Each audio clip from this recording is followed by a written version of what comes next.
Terima kasih pemirsa, Anda masih bersama kami di segmen terakhir obrolan Karebos edisi hari ini, cuaca buruk harga naik. Masih bersama dengan Pak Karisma dan juga Pak Dr. Firman. Saya kembali ke Pak Karisma. Pak Karisma, bagaimana kemudian normalisasi harga? Seperti apa Pak di lapangan? Ya, kalau terkait dengan normalisasi harga untuk di Sulawesi Selatan sendiri, seperti yang tadi di awal saya sampaikan, bahwa kita semua, pemerintah, kemudian masyarakat, bahkan media itu juga harus mengawasi. Yang pertama itu adalah jalur distribusinya. Kalau misalkan timur panen raya, barat, wilayah barat itu kekurangan, maka bersama-sama kita mengawasi bagaimana distribusinya seperti itu. Sehingga diharapkan paling tidak meminimalisir lah kenaikan yang ekstrim. Nah, apabila ternyata pengaruhnya dari eksternal, dari selain cuaca, kemudian ada pengaruh dari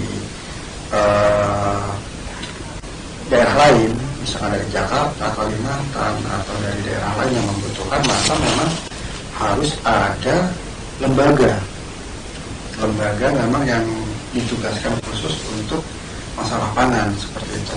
Karena pemerintah tidak bisa menjadi pelaku usaha. Pemerintah adalah regulator, konseptor seperti itu.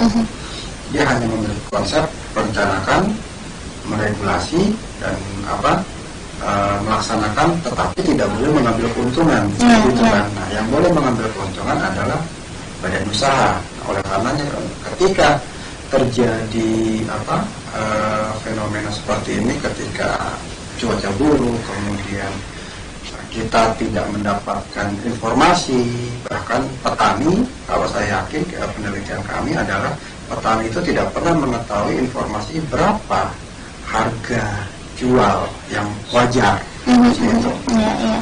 Berapa harga jual mereka yang wajar. Harga jual mereka selalu ditetapkan oleh pedagang.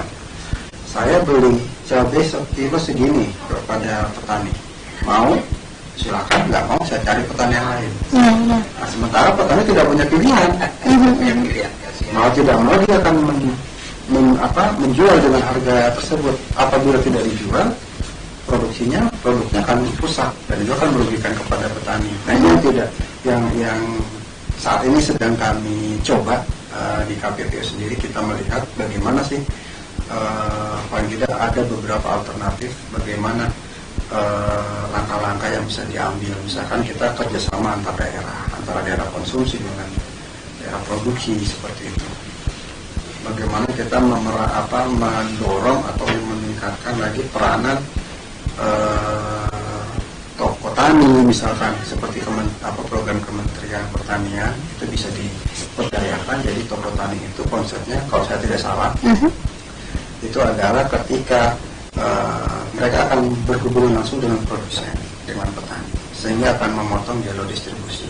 Toh juga jumlah penjualan toko tani tidak akan besar, tidak akan menjadi pesaing utama dari para pedagang besar, pedagang-pedagang di pasar.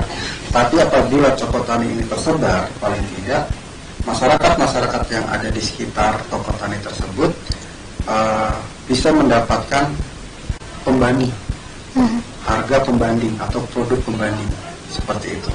Jadi paling tidak ke depannya ketika harga tinggi bisa menjadi salah satu alternatif. Dan itu bisa membantu Pak ya? Bisa membantu baik pada masyarakat sekitarnya maupun membantu, diharapkan ya. Harapan normalnya kita mengharapkan bisa membantu masyarakat di sekitarnya, kemudian bisa membantu kepada produsen atau petani, dan bisa juga yang paling penting membantu pemerintah juga untuk menjaga stabilitas harga. Oke. Saya ke Pak Dr. Firman. Langkah apa yang seharusnya diambil oleh pemerintah, Pak? Ya, maka sebetulnya bukan hanya pemerintah, petani dan konsumen. Pertama, karena disebutkan pemerintah yang seperti saya selalu sampaikan bahwa pemerintah sebagai regulator dalam segala hal di dalam sebuah wilayah negara ini tentu harus memainkan peran yang optimal ya, agar kiranya masyarakat ini itu betul-betul bisa menikmati ya, seperti misalkan petani petani dia berfokus untuk memproduksi sesuai dengan komoditas yang menjadi keandalannya, sehingga di situ peran pemerintah bagaimana menjaga harga-harga yang harga jual petani ya sebagai produsen. Jangan diserahkan sepenuhnya kepada tengkulak atau mungkin pedagang besar yang bisa saja terjadi tadi ya, seperti asimetri informasi bahwa hanya pedagang besar yang mengetahui informasi harga di luar, di Jawa atau di luar negeri bahkan, lalu kemudian membeli dengan harga murah ke petani, kasihan ke petani. Nah, pemerintah harusnya hadir di sana untuk menjaga itu. Mungkin dengan hadirnya toko tani tadi seperti yang disarankan, atau mungkin peran Bulog, atau mungkin BUMD, atau bahkan Perus dan segala macam, itu bisa menjaga stabilitas harga dari petani ke pedagang ini. Lalu kemudian masyarakat juga saya kira perlu mengantisipasi cuaca buruk ini dengan selektif ya di dalam berbelanja, karena saya kira dengan cuaca buruk ini faktor alam ini sangat susah untuk diprediksi. Saya kira dulu itu musim hujan dengan musim kemarau itu sudah terasa, oh ini sudah masuk musim hujan, ini masuk kemarau. Tapi kalau sekarang sepanjang tahun perasaan hujan maka tentu sebagai masyarakat, apalagi dengan masih bawaan daripada pandemi COVID-19 ini, kelesuan ekonomi, kemudian daya beli yang menurun, sehingga masyarakat itu butuh selektif menjaga pola konsumsi ya, sepanjang mungkin keterpenuhan gizi tetap dijaga ya. Tetapi mungkin menu yang diatur jangan terlalu belanja yang mahal-mahal lah ya, sehingga semuanya bisa berjalan dengan baik. Dan aku berharap agar kiranya cuaca buruk ini bisa cepat berlalu sehingga kita bisa kembali kepada keadaan yang normal, lalu kemudian kita bisa hidup tenang, hidup bahagia. Amin. Baik. Didamkan oleh seluruh masyarakat. Baik, saya ke Pak Karisma, silakan harapan dan closing statement Anda, Pak. Harapannya bagi saya pribadi adalah, dan juga KPPU, bahwa semua pihak itu baik pemerintah, masyarakat, pedagang besar dan sebagainya, semua elemen masyarakat itu kita sama-sama saling menjaga distribusinya. Apabila ada informasi, ada yang menahan pasokan, ada yang menimbun dan sebagainya, maka bisa disampaikan kepada pemerintah maupun pihak yang berwenang. Nah, bagi masyarakat kami harapkan juga sama seperti tadi Pak Firman sampaikan, bahwa memang tidak perlu lagi kita menimbun bahan pangan seperti itu, tapi bagaimana kita mengatur seperti itu, mengatur mana yang benar-benar kita butuhkan, bukan keinginan kita butuhkan. Seperti itu. Jadi kami harapannya memang semua pihak, tidak hanya pemerintah, KPPU, semua pihak, lembaga penegakan hukum, masyarakat, lembaga swadaya, akademisi dan sebagainya, itu memang sama-sama kita memantau, mengawasi bagaimana jalur distribusi atau tata niaga komoditas bahan pangan ini tidak keluar jalurnya, seperti itu. Dalam artian tidak ada upaya-upaya untuk tadi yang saya sampaikan, penimbunan, kemudian penghambatan dan sebagainya, sehingga selama jalur distribusi itu bisa lancar, pasokan itu lancar dan masyarakat tahu, oh ternyata barangnya ada.